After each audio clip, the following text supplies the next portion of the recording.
Alan Bersin, the newly appointed Commissioner of U.S. Customs and Border Protection, was in San Diego yesterday. He met with business and community leaders at a town hall meeting on border safety and trade with Mexico. KPBS reporter Amy Isackson was the only reporter in town to get an interview with the Commissioner Bersin, and she joins me now. Welcome, Amy, and congratulations on your scoop.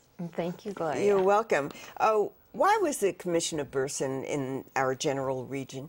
He was here to lay out his new vision for speeding up the flow of goods and people across the border. We were the third stop after El Paso and Laredo. So what changes are being made to secure the borders while keeping travel and trade going?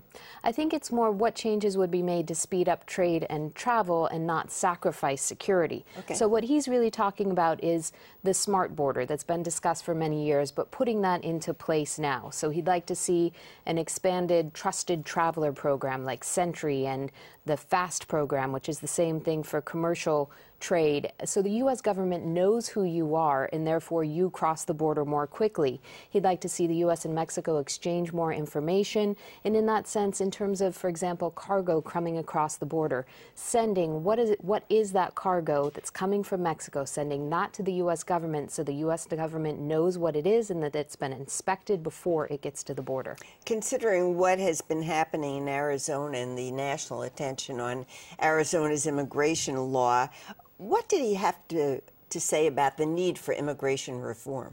That we need it, that there is consensus across the country that the immigration system here is broken and that it needs to be changed. But in his words, it's going to take an act of political leadership to find common ground. And here he talks about some of the elements of immigration reform that he thinks are important. What we need to do is have a secure border. We need to have temporary programs that actually meet the needs of the American economy.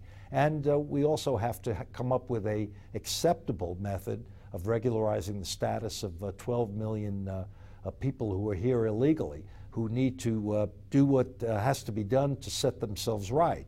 We need to extract from that group the criminals among them and deport them. And we need to create a process that does not create an amnesty, but rather a responsible way to residency, and if they're acceptable and accepted of the idea of citizenship, naturalization.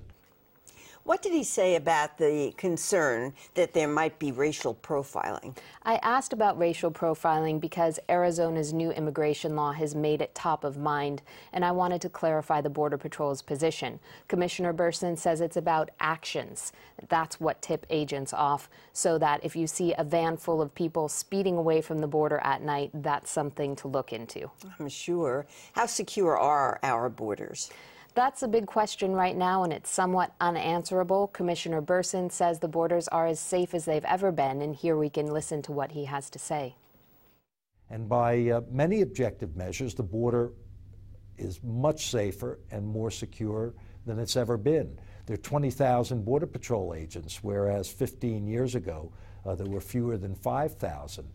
There are 21,000 Customs and Border Protection officers who man the seaports, the airports, the land ports of this country.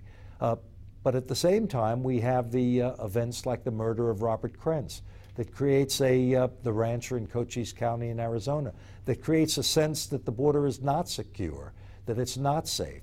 So what we need to do is continue to differentiate between the violence that we see on the border that's attributable to organized crime based in Mexico from the kind of violence that's taking place in Mexico as President Calderon heroically confronts the drug cartels.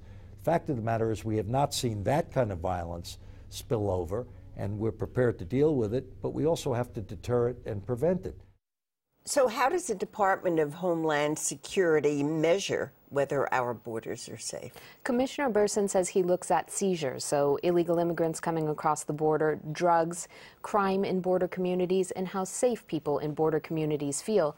But one caveat is that Customs and Border Protection will cite both increased and decreased seizures as a success. Well, thank you very much, Amy Isackson. Thank you.